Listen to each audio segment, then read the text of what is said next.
السلام علیکم. 9th class, یہ آپ کا لیکچر نمبر 13 ہے، جس میں ہم قرآن مجید کی حفاظت کے متعلق پڑھیں گے. قرآن مجید کی حفاظت کے متعلق اللہ تعالیٰ کا ارشاد ہے کہ چونکہ یہ اللہ تعالیٰ کی طرف سے نازل شدہ ہے، اس لیے اس کی حفاظت کا ذمہ بھی اللہ تعالیٰ نے خود لیا ہے. ارشاد باری تعالیٰ ہے، بلا شبہ یہ ذکر ہم نے نازل کیا اور ہم خود اس کے محافظ ہیں. ہم دیکھتے ہیں کہ حق سبحانہ تعالیٰ کا قرآن کریم کی حفاظت کا یہ وعدہ اس طرح پورا ہوا کہ پوری دنیا میں موجود قرآن مجید کے نسخوں میں ایک لفظ یا زیر زبر کا فرق نہیں ہے. اور اس کی ایک اور اہم مثال یہ ہے کہ صدیوں سے قرآن مجید جو ہے وہ مسلمان حفاظ کے سینوں میں بالکل مکمل طور پہ محفوظ ہے اور نسل در نسل یہ جو ہے آگے پہنچ رہا ہے. اچھا، قرآن مجید جو ہے وہ آپ کو علم ہے کہ تقریباً 23 سال کے عرصے میں نازل ہوا، تھوڑا تھوڑا کر کے نازل ہوا. یہ ایک MCQs ہے. جو ہی کچھ آیات نازل ہوتی آپ صلی اللہ علیہ وسلم کاتب وحی کو بلوا کر لکھوا دیتے اور یہ رہنمائی بھی فرماتے کہ انہیں کون سی صورت کن آیات کے ساتھ رکھا جائے. کاتب وحی میں نام آتے ہیں. کاتب وحی وہ کا مطلب ہے کہ وحی کو لکھنے والے، کتابت کرنے والے. کاتب وحی، وحی لکھنے والے. اور کاتب وحی میں دو نام بہت مشہور ہیں، ایک حضرت امیر معاویہ اور دوسرے جو تھے زید بن ثابت. یہ دونوں حضرات ایسے تھے جو وحی کی صرف وحی کو لکھنے کے اوپر مامور تھے. یہ اچھا، اس کے بعد ہے مسجد نبوی میں ایک مقام متعین تھا، مقرر تھا، جہاں وہ عبارت رکھتی جاتی. صحابہ کرام اس کی نقل کر کے لے جاتے اور یاد کر لیتے. یعنی کہ یہ کام اسی وقت شروع ہو جاتا ہے جیسے ہی وحی آتی، اس کو یاد کرنے کا اور اس کی نقل لکھنے کا اور اس کی حفاظت کرنے کا کام اسی وقت سے شروع ہو جاتا. مختلف اوقات میں پانچوں نمازوں میں اس کی تلاوت کرتے، اس کو سمجھنے اور اس پر عمل پیرا ہونے کی کوشش کرتے. اس طرح جو قرآن مجید نازل ہوتا گیا، لکھا بھی جاتا رہا اور حفظ بھی ہوتا رہا. ٹھیک ہے، اس کو آپ نے MCQs کے صورت میں سارے ان کو، اور یہاں شارٹ جواب میں جو ہے کوشچن کے آنسرز کے طور پہ بھی ان کو یاد رکھنا ہے. اس عمل میں صرف مرد ہی نہیں شامل تھے بلکہ خواتین بھی شامل رہیں. حتیٰ کہ نبی کریم صلی اللہ علیہ وسلم کی حیات طیبہ میں ہی مکمل قرآن کریم اکثر امہات المومنین، یعنی کہ مومنین کی جو مومن خواتین تھیں، اہل بیت، صحابہ کرام اور صحابیات کو حفظ ہو چکا تھا. صحابیات رضی اللہ تعالیٰ عنہ کو حفظ ہو چکا تھا اور متعدد صحابہ کرام رضی اللہ تعالیٰ عنہ نے اس کی مکمل نقول بھی تیار کر لی تھی. یعنی کہ مختلف لوگوں نے اپنے پاس جو ہے وہ قرآن کریم کو مکمل طور پہ بھی نسخے تیار کر لیے تھے. قرآن رسول پاک صلی اللہ علیہ وسلم کی رحلت کے بعد، یعنی کہ ان کی وفات کے بعد جو ہے ان کا جو نسخہ تھا وہ حضرت ابو بکر صدیق رضی اللہ تعالیٰ عنہ نے مختلف لوگوں سے وہ تمام نسخے اکٹھے کروائے اور ان کو ایک کتابی شکل ہم کہیں گے یا ترتیب اور تنظیم کے ساتھ کہیں گے، ایک جگہ پر رکھا.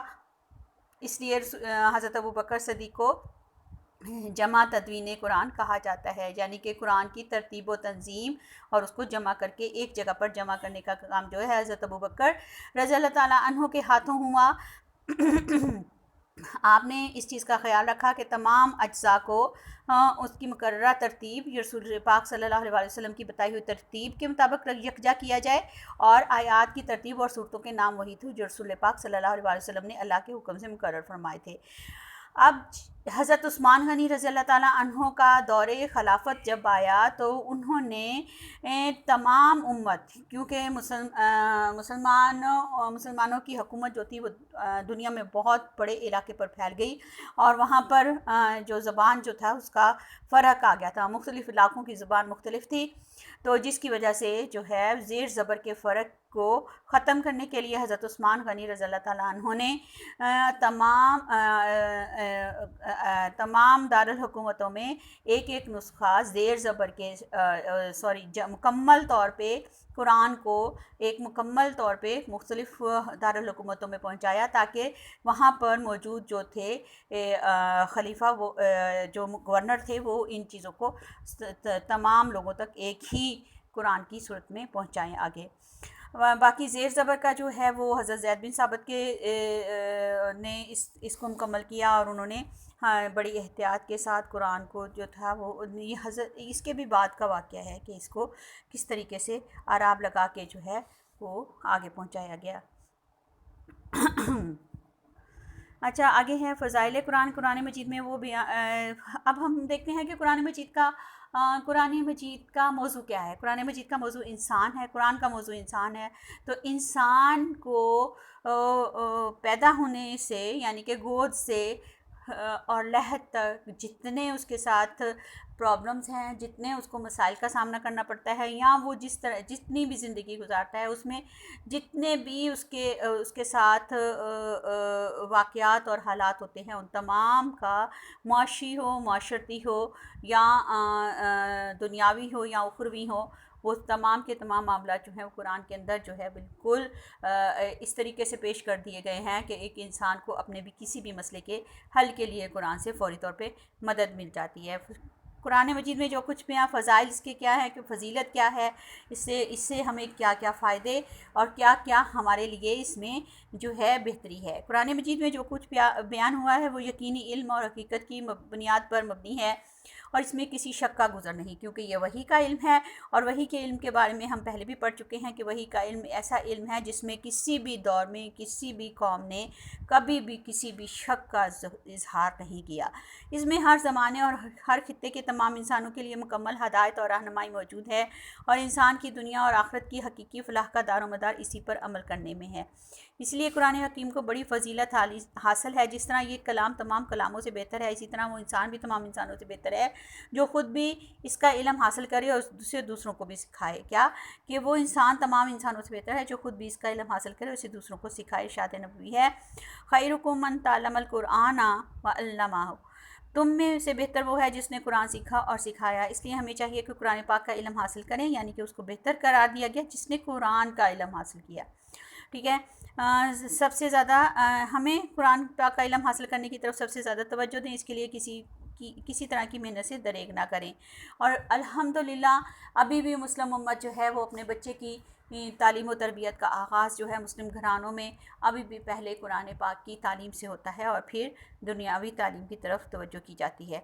قرآن کریم کی تلاوت بڑی نیکی ہے. اس کے ایک ایک حرف پر 10 نیکیاں ملتی ہیں. اس پر عمل کے نتیجے میں اللہ تعالیٰ دنیا اور آخرت دونوں میں عزت و سرفرازی عطا فرماتے ہیں، یعنی کہ اس کا بلند مقام ہو جاتا ہے. اس سے منہ پھیرنے والے ذلیل و خوار ہوتے ہیں.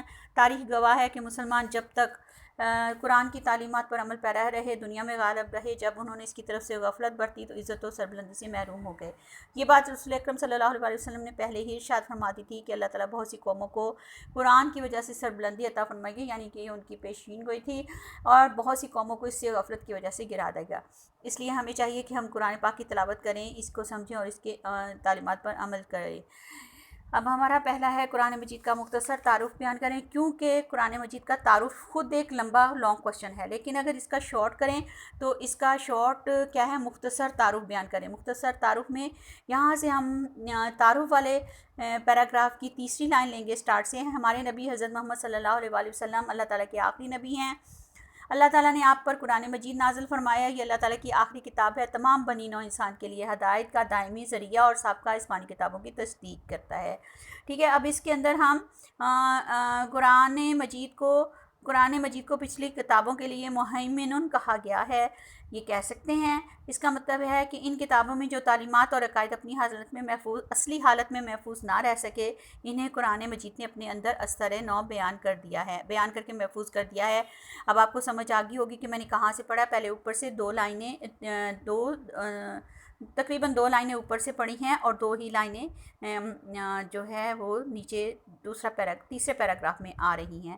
میں دوبارہ ایک دفعہ پڑھ دیتی ہوں. ہمارے نبی، یہ پہلے کویسچن کا آنسر ہے، قرآن مجید کا مختصر تعارف بیان کریں. کیونکہ ہمیں اس کا قرآن مجید نبی کریم صلی اللہ علیہ وسلم کی ہمارے نبی حضرت محمد صلی اللہ علیہ وسلم اللہ تعالیٰ کے آخری نبی ہیں. اللہ تعالیٰ نے آپ پر قرآن مجید نازل فرمایا. اس کو ایک لائن میں بھی کر سکتے ہیں کہ قرآن مجید ہمارے نبی حضرت محمد صلی اللہ علیہ وسلم جو اللہ تعالیٰ کے آخری نبی ہیں ان پر نازل ہوا. یہ اللہ تعالیٰ کی آخری کتاب ہے، تمام بنی نوع انسان کے لیے ہدایت کا دائمی ذریعہ اور تمام سابقہ آسمانی کتابوں کی تصدیق کرتا ہے. سابقہ مین جو پہلے آ چکی تھی. قرآن مجید کو اب یہ ہم نیچے سے لائن لے رہے ہیں. اگر آپ کو بیچ میں 2 2, 4 اور ایک 5 لائنیں چھوڑنے کے بعد چھٹی لائن لینی ہے۔ قرآن مجید کو پچھلی کتابوں کے لیے مہیمنون کہنے کا مطلب یہ ہے کہ ان کتابوں میں جو تعلیمات اور عقائد اپنی اصلی حالت میں محفوظ نہ رہ سکے، یہ ضرور خاص طور پہ کیجیے، محفوظ نہ رہ سکے، انہیں قرآن مجید نے اپنے اندر اثر و بیان کر کے محفوظ کر دیا ہے۔ ٹھیک ہے، یہ اس کا جو مختصر تعارف ہے۔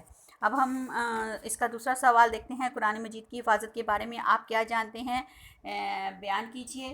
قرآن مجید کی حفاظت کا جو پورا ہے اس کا مختصر بیان کرنا ہے، لیکن اگر ہم حفاظت قرآن پہ نوٹ لکھیں آتا ہے ہمارا لانگ کوشچن تو ہم اس کو پورے کا ٹاپک لکھیں گے، لیکن اگر یہ کوشچن ہے جو قرآن مجید کی حفاظت کے بارے میں آپ کیا جانتے ہیں بیان کیجئے، تو یہ ایک مختصر سا جواب بھی ہے کہ قرآن مجید اللہ تعالیٰ کی طرف سے نازل شدہ ہے اور اس کی حفاظت کا ذمہ بھی اللہ تعالیٰ نے خود لیا ہے۔ ارشاد باری تعالیٰ ہے، اِنَّا نَحْنُ نَزَّلْنَا الذِّکْرَ وَإِنَّا لَهُ لَحَافِظُونَ، بلا شبہ یہ ذکر ہم نے نازل کیا اور ہم خود اس کے محافظ ہیں۔ یہ بھی اس کا ساتھ آ سکتا ہے، اس کے ساتھ اگلی لائن بھی لکھ سکتے ہیں لیکن وہ لانگ ہو جائے گا۔ لیکن اگر اس کا ہم دیکھیں تو یہ ایک آیت جو ہے یہ خود سے ایک کوشچن کی صورت میں آ سکتی ہے۔ جامع القرآن کسے کہتے ہیں، ترجمہ تدوین قرآن کس کو کہتے ہیں، یہ سارا اس کا یہاں قرآن کے سیکھنے کے متعلق جو ہے بہتر انسان کس کو کہا گیا ہے، تم میں سے بہتر انسان وہ ہے جس نے قرآن سیکھا اور سکھایا۔ اس طریقے سے یہ جو ہے تمام سوال شارٹ جو ہیں اس میں آ سکتے ہیں۔ فضائل قرآن پہ نوٹ لکھیں۔ فضائل قرآن اب ہم اگر دیکھیں تو فضائل قرآن کا میں بیچ میں سے لائنیں پڑھ رہی ہوں، اگر آپ دیکھیں گے تو آپ کو بھی مل جائیں گی، کیونکہ اس کا بالکل فضائل قرآن کا ایک لانگ ٹاپک ہے، لیکن اگر فضائل قرآن کے پر نوٹ لکھیں تو پھر آپ لانگ ٹاپک کو پورے کو لکھ سکتے ہو، لیکن اگر شارٹ میں فضائل قرآن پر مختصر نوٹ لکھیں تو پھر آپ ایسے کریں گے۔ انسان میں اگر پہلا پیراگراف دیکھیں تو اس کی 3rd لائن ہے، وہ کا لفظ لینا ہے، وہ انسان بھی تمام انسانوں سے بہتر ہے جو خود بھی اس کا علم حاصل کرے اور دوسروں کو بھی سکھائے، یعنی کہ قرآن مجید کا تم میں سے بہتر وہ ہے جس نے قرآن سیکھا اور سکھایا۔ نیچے چلے جائیں گے، قرآن کریم کی تلاوت بڑی نیکی ہے، اس کے ایک ایک حرف پر 10 نیکیاں ملتی ہیں، اس پر عمل کے نتیجے میں اللہ تعالیٰ دنیا اور آخرت دونوں میں سرفرازی عطا فرمائے گا۔ ٹھیک ہے، آگے ہم دیکھ لیتے ہیں کہ قرآن کی تعلیمات پر جو قرآن کی تعلیمات پر عمل پیرا رہے دنیا میں غالب رہے، یعنی کہ دنیا میں ان کو عزت و احترام ملا، جب انہوں نے اس کی طرف سے غفلت برتی تو عزت و سربلندی سے محروم ہو گئے۔ یہ بھی لکھ سکتے ہیں، اس کے اندر شامل کر سکتے ہیں، لیکن یہ کہ مختصر میں جو ہے ہمارا دنیا اور آخرت میں سرفرازی عطا فرماتا ہے، یہاں تک یہی کافی ہوگا۔ یہ ہمارا 9th کلاس لیکچر، ہمارا لیکچر نمبر 13 کمپلیٹ ہو گیا، کوشچن کے آنسر بھی ہو گئے، لیکن اس پورے چیپٹر میں سے شارٹ کوسچن ہیں بہت زیادہ بن رہے ہیں اور MCQs بھی بہت زیادہ بن رہے ہیں۔